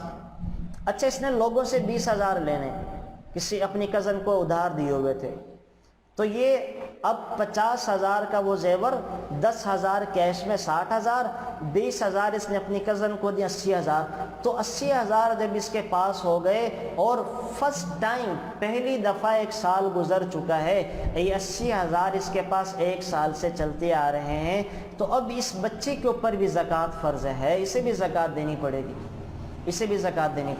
میں زکوٰۃ کی مسائل انشاءاللہ پھر کبھی ذکر کر دوں گا، یہ بات بڑھ جائے گی۔ مجھے آپ کو واقعہ افک بھی سنانا ہے جو اس ساری صورت کا اہم خلاصہ اور جان ہے۔ تو یہ دوسری صفت تھی، زکوٰۃ دینے والے ہیں۔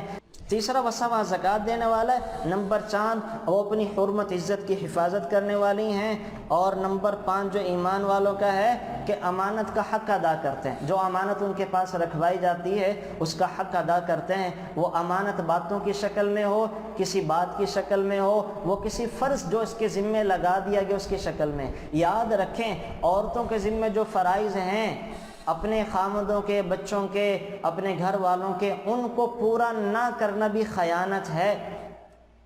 اپنی ذمہ داریاں جو عورتوں کی گھر کے اندر ہیں ان کو پورا نہ کرنا بھی خیانت ہے۔ مردوں کے ذمہ جو کام آفسوں میں، دکان میں کمانے کے حوالے سے ہیں ان کو پورا نہ کرنا بھی خیانت ہے۔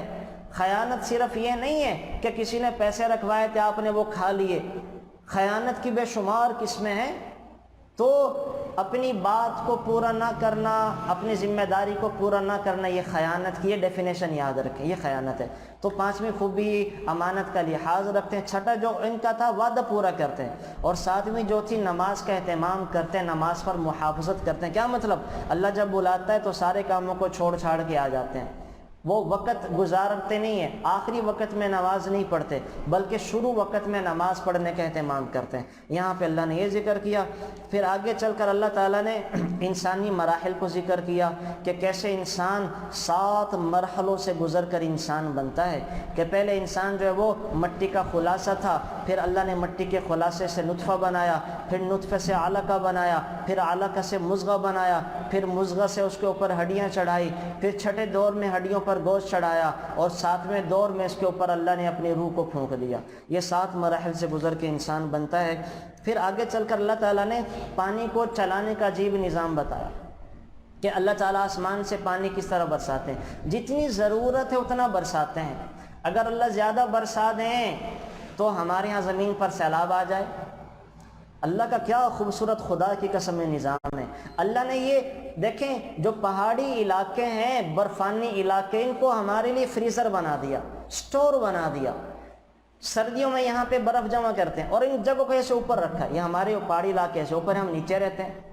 اگر وہ اوپر ہوتے ہم نیچے، ہم ڈوب جاتے۔ اللہ نے ان کو اوپر رکھا ہے، ایسے سٹور بنا دیا۔ اللہ وہاں پہ برس سردیوں میں ہمارے لیے برف کو سٹور کرتے کرتے کرتے گرمیوں میں پانی کی ضرورت زیادہ پڑتی ہے تو اللہ تعالیٰ وہ اس کو پگھلا پگھلا کے ہم تک پہنچاتے رہتے ہیں۔ پھر سمندر کے اندر سارا پانی جمع ہوتا نمکین، اللہ ہمیں کہتے کہ اپنے اپنے حصے کا ٹینکر بھر کے لاؤ اور اس کو میٹھا کرو، ساری زندگی اسی میں گزر جاتی، اس کو کیمیکل کو نمکیات نکالنے میں۔ اللہ بارش کے وہ نمکین پانی اٹھا کے وہ وہاں برفانی علاقوں میں پہنچا دیتا ہے، وہاں سے زمین کی رگوں کے ذریعے ہمارے گھروں میں پہنچا دیتا ہے۔ اللہ اکبر! تو کیا اللہ کا نظام ہے، اس کے اوپر بھی بات کرنے کی کافی زیادہ ضرورت ہے۔ انشاءاللہ یہ بھی آپ کو پھر کبھی میں سناؤں گا کہ اللہ تعالیٰ کس طرح ایک ایک چھوٹی چھوٹی کالی بدلی میں لاکھوں ٹن پانی جمع کر کے ہمیں پہنچاتے ہیں۔ ٹائم ہو گیا اصل میں میرا، تو آپ کو وہ واقعہ افک سنانا ہے، وہ میں آپ کو 10-12 منٹ آپ کے مزید لے لوں گا۔ یہ ساری چیزوں کو وائنڈ اپ کر کے اس کی طرف چلتے ہیں۔ آگے چل کر اللہ تعالیٰ نے یہ سزائیں بھی بہرحال رہ گئی ہیں، وہ لیعان کی اور حد قذف کی۔ حضرت عائشہ صدیقہ رضی اللہ تعالی عنہ کے واقعے کی طرف آتے ہیں ہم نا، اس کو ذکر کر دیں، باقی انشاءاللہ وہ پھر چیزیں ذکر کر دیں گے۔ اصل میں حضرت عائشہ صدیقہ رضی اللہ تعالی عنہ رسول اللہ صلی اللہ علیہ وسلم کے دشمنوں نے آپ علیہ السلام کے خلاف اپنی ساری تدبیریں صرف کر ڈالنے کی کوشش کی، اپنی ہر تدبیر کو اختیار کرنے کی کوشش کی، ہر تدبیر کو اختیار کرنا چاہا، اور آپ علیہ السلام کو ایذا پہنچانے کی جو صورتیں کسی کے ذہن میں آ سکتی تھی وہ سبھی جمع کی گئیں۔ کفار کی طرف سے جو ایذائیں آپ کو پہنچی ہیں ان میں شاید یہ سب سے آخری اور سخت روحانی اذیت تھی کہ ازواج مطہرات میں سے جو سب سے زیادہ عالمہ فاضلہ اور مقدس ترین ام المؤمنین حضرت عائشہ صدیقہ تھی، ان پر یہ عبداللہ بن ابی منافق نے حضرت صفوان بن معطل جیسے مقدس صحابی کے ساتھ تہمت لگا دی۔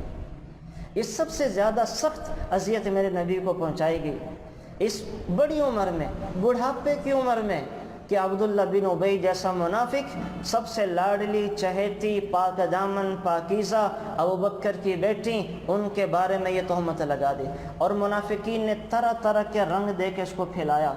اس میں سب سے زیادہ رنج کی یہ بات تھی کہ چند سیدھے سادے مسلمان بھی اس کا سازش کا شکار ہو گئے، اور بغیر دلیل کے انہوں نے بھی بات کرنا شروع کر دی، اور آپ علیہ السلام اور خود حضرت ام المؤمنین حضرت عائشہ صدیقہ کو جو روحانی تکلیف پہنچی، اللہ تعالیٰ نے اس کے ازالہ اور حضرت صدیقہ کی برات کے لیے آسمان سے وحی اتاری اور 2 رکوع میں اس کو اتارا۔ میں نے عرض کیا تھا نا کہ اصل میں اللہ تعالیٰ نے جب کسی بھی ہستی کے اوپر تہمت لگی ہے تو بچوں سے گواہیاں دلوا دی۔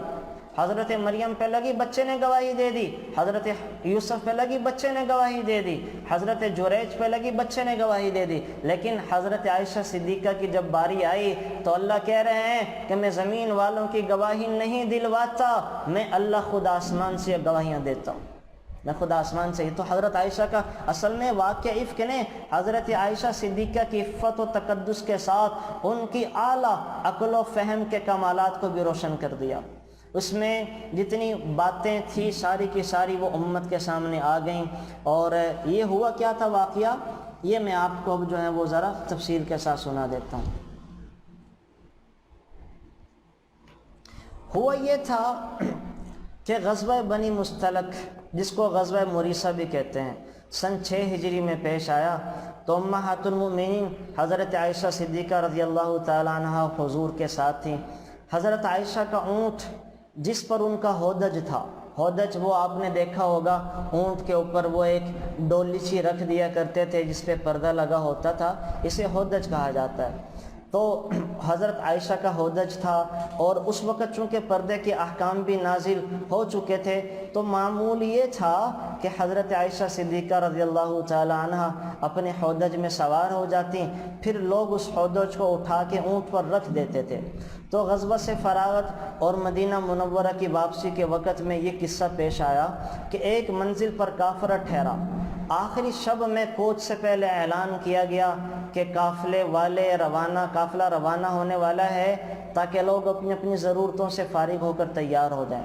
حضرت عائشہ صدیقہ رضی اللہ تعالی عنہ کو بھی قضاء حاجت کی ضرورت تھی، وہ بھی فراغت کے لیے جنگل کی طرف چلی گئیں۔ وہاں اتفاق سے ان کا ہار ٹوٹ گیا، ہار کو تلاش کرنے میں دیر لگ گئی۔ جب واپس اپنی جگہ پر پہنچی تو دیکھا کہ قافلہ روانہ ہو چکا تھا۔ ان کے اونٹ کا قصہ یہ ہوا، جب کوچ ہونے لگا تو عادت کے مطابق حضرت عائشہ صدیقہ کا ہودج یہ سمجھ کر اونٹ پر سوار کر دیا گیا کہ حضرت عائشہ اس میں موجود ہیں۔ اٹھاتے وقت بھی کچھ شبہ نہیں ہوا کہ حضرت عائشہ صدیقہ کی عمر بھی کم تھی اور بدن بھی کمزور تھا، کسی کو یہ اندازہ نہیں ہوا کہ ہودج خالی ہے، چنانچہ اونٹ کو ہنکا دیا گیا۔ اب حضرت عائشہ صدیقہ تو گئی تھی قضاء حاجت کے لیے، وہاں ہار کی تلاش میں دیر لگ گئی۔ حضرت عائشہ صدیقہ اپنی جگہ واپس آ کر قافلے کو جب نہ پایا تو بڑی دانش مندی اور عقل سے کام لیا کہ قافلے کے پیچھے دوڑنے یا ادھر ادھر تلاش کرنے کے بجائے اپنی چادر اوڑھ کر بیٹھ گئیں، اور خیال کیا کہ رسول اللہ صلی اللہ علیہ وسلم اور آپ کے جب ساتھیوں کو پتہ چلے گا کہ میں ہودج میں نہیں ہوں تو مجھے تلاش کرنے کے لیے کسی کو بھیجیں گے، اگر میں ادھر ادھر چلی گئی تو ان کو تلاش میں مشکل پیش آئے گی۔ اسی لیے حضرت عائشہ نے عقل مندی کا ثبوت کرتے ہوئے وہیں بیٹھ کے وہ لیٹ گئیں۔ رات کا آخری وقت تھا، نیند کا غلبہ تھا، وہیں آنکھ لگ گئی۔ دوسری طرف اللہ تعالیٰ نے یہ کیا کہ حضرت صفوان بن معطل، یہ صحابی تھے، ان کی ڈیوٹی لگی تھی کہ یہ پیچھے آیا کریں۔ یہ پیچھے آتے تھے اور پیچھے آ کر جو ہے اگر کوئی سامان قافلے والوں کا پڑا رہتا تو سامان کو اٹھا لیا کرتے تھے تاکہ قافلے والوں کو سامان پہنچ جائے۔ تو یہ پیچھے آیا کرتے، ان کی ڈیوٹی تھی کہ قافلہ چلا جائے تو پیچھے سے آیا کریں۔ یہ پیچھے سے آئے تو جب یہ حضرت عائشہ کے قریب پہنچے ہیں تو انہوں نے دیکھا کہ کوئی سویا ہوا ہے تو انہوں نے جو ہے وہ حضرت عائشہ کو دیکھا ہوا تھا پردے کے احکامات کے نازل ہونے سے پہلے، تو جب دیکھا کہ عائشہ ہیں تو زبان سے نکلا انا للہ و انا الیہ راجعون، یہ کلمہ حضرت عائشہ صدیقہ کے کان میں پڑا تو آنکھ کھل گئی اور فوراً اپنے چہرے کو ڈھانپ لیا۔ حضرت صفوان نے اپنا اونٹ قریب لا کر بٹھایا، عائشہ صدیقہ کو اس پر سوار کیا اور خود اونٹ کی نکیل پکڑ کر پیدل چلنے لگے، یہاں تک کہ قافلہ تک پہنچ گئے۔ قافلہ میں جب یہ پہنچے تو قافلے والوں نے دیکھا کہ عائشہ صدیقہ آ رہی اونٹ پہ سوار ہو کے، عبداللہ بن یہ صفوان بن معطل ساتھ ہیں۔ تو عبداللہ بن ابی بڑا منافق تھا، بڑا خبیث تھا، یہ رسول اللہ کے اسلام کا دشمن تھا۔ اس کے بعد اس کے ہاتھ یہ بات لگ گئی اور کم بخت نے واہی تباہی بکنا شروع کی، اور بعض بھولے بھالے مسلمانوں کو بھی سنانا شروع کیا، تذکرہ کرنا شروع کر دیا۔ اور جیسے مردوں میں حضرت حسان جو شاعر رسول تھے، حضرت مستہ، اور عورتوں میں حضرت حمنہ جیسی عورتیں اس کے بہکاوے میں آ گئیں۔ جب اس منافق کے بہتان کا چرچا ہوا تو رسول اللہ صلی اللہ علیہ وسلم کو یہ بڑا صدمہ پہنچا کہ آپ علیہ السلام تک بھی یہ باتیں پہنچ گئی کہ اس منافق نے میری بیوی کے اوپر تہمت لگا دی۔ حضرت عائشہ کو تو اتنا صدمہ پہنچا کہ ظاہر ہے کہ عام مسلمانوں کو بھی اس سے سن رزم ہوا۔ 1 مہینہ تک یہ قصہ چلتا رہا، یہ افواہیں چلتی رہیں۔ آخر کار اللہ تعالیٰ نے پھر حضرت عائشہ صدیقہ کے بارے میں برات اتاری، یہ قصہ چلتا رہا۔ میں نے عرض کیا کہ منافقین نے اس کو کئی رنگ دیے، اور آپ علیہ السلام کو تو تہمت پہنچانے کے اندر انہوں نے کوئی کسر نہیں چھوڑی، طرح طرح سے تکلیفیں دینے لگے۔ جب اس سفر سے واپس آنے کے بعد ابھی حضرت عائشہ کو نہیں پتہ تھا، یہ بات مردوں میں تھی اور رسول اللہ صلی اللہ علیہ وسلم تک محدود تھی۔ حضرت عائشہ کو کانوں کان خبر نہیں ہوئی۔ حضرت عائشہ اپنے گھر کے کاموں میں لگی ہوئی تھی کہ ان کو نہیں پتہ تھا کہ منافقین کیا خبریں اڑا رہی ہیں۔ حضرت عائشہ کا خود کا بیان ہے کہ سفر سے واپسی پر میری طبیعت خراب ہو گئی، اور سب سے بڑی وجہ طبیعت خراب ہونے کی یہ تھی کہ میں رسول اللہ صلی اللہ علیہ وسلم کا کرم نہیں دیکھتی تھی کہ آپ کا جو ہمیشہ میرے ساتھ معمول تھا، تو آپ کا میلان میری طرف کم ہو گیا، اور آپ جو شفقت، مہربانی اور پیار محبت مجھ سے کیا کرتے تھے، اس عرصے میں وہ کم رہا اور میں اس سے زیادہ بیمار ہو گئی۔ بلکہ آپ کا معاملہ یہ رہا کہ گھر میں تشریف لاتے، سلام کرتے، پھر کچھ حال احوال لیتے، واپس تشریف لے جاتے۔ تو حضرت عائشہ کہتی ہے مجھے چونکہ اس کی خبر نہیں تھی کہ میرے بارے میں کیا خبریں مشہور ہو رہی ہیں، رسول اللہ صلی اللہ علیہ وسلم کا جو طرز عمل تھا وہ مجھ پر کھل نہیں رہا تھا کہ میرے نبی مجھ سے کیوں بیگانے سے نظر آ رہے ہیں، تو میں اسی غم میں گھلنے لگے۔ ایک روز اپنی کمزوری کی وجہ سے میں جو مستح صحابی تھے ان کی والدہ ام مستح کو لے کر قضاء حاجت کے لیے باہر جانے لگی، تو چونکہ اس وقت گھروں میں بیت الخلاء نہیں ہوتے تھے، جب قضاء حاجت سے فارغ ہوئی تو ام مستح کا پاؤں بڑی چادر میں الجھا اور وہ گر گئیں۔ اس وقت ان کی زبان سے یہ نکلا تعیسہ مستح، او مستح ہلاک ہو جائے۔ یہ سن کر حضرت عائشہ نے کہا کہ آپ اپنے بیٹے کی ہلاکت کی بد دعا کیوں کر رہی ہیں؟ وہ تو ایک نیک آدمی ہے، غزوہ بدر میں شریک تھا۔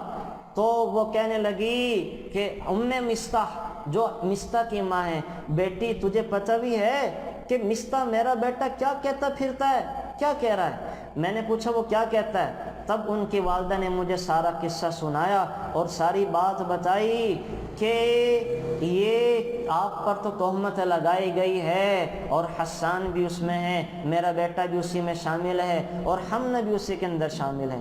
حضرت عائشہ صدیقہ فرماتی ہیں یہ سن کر تو میرا مرض دگنا ہو گیا۔ جب میں گھر میں واپس آئی اور حسب معمول رسول اللہ صلی اللہ علیہ وسلم تشریف لائے ہیں، سلام کیا ہے، مزاج پرسی کی ہے، تو حضرت صدیقہ کہتی ہیں کہ میں نے آپ علیہ الصلاۃ والسلام سے اجازت لی کہ مجھے اپنے والدین کے گھر جانے دیں۔ آپ نے اجازت دے دی۔ میرا جانے کا مقصد یہ تھا کہ معاملے کی تحقیق کروں۔ میں نے جا کر والدہ سے پوچھا، انہوں نے تسلی دی کہ تم جیسی عورتوں کے دشمن ہوا کرتے ہیں اور ایسی چیزیں مشہور کیا کرتے ہیں، تم اس کے غم میں نہ خود کو ڈالو، معاملہ صاف ہو جائے گا۔ Thanks for watching. Please subscribe, like, share Mufti Sufyan.